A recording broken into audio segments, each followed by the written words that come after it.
Climate change threatens the 3 to 5 billion birds that rely on Canada's boreal forest to live, breed, and survive. These are the same birds that travel to backyards and parks across Canada and the US. I'm Jeff Wells. I'm the Director of Science and Policy for the Boreal Songbird Initiative. There's two major ways that birds will be sort of changing in the boreal as climate change wreaks its havoc on the landscape.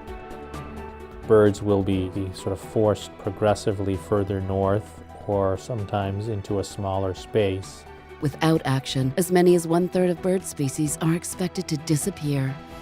But there are ways to help the birds adapt. There are a few places that appears that the climate will remain relatively stable, and so we expect that species in those areas will be able to persist, these places that we are calling climate refugia.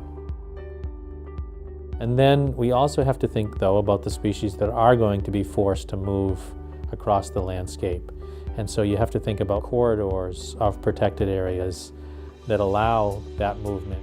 In both cases, we have to think about what that would mean for conservation. Areas of the boreal forest that have been designated for conservation and protection do not currently encompass all climate refugia and climate corridors. Expanding protected areas to include refugia and corridors can give birds and other species the chance to survive. Climate change is happening, it's underway now.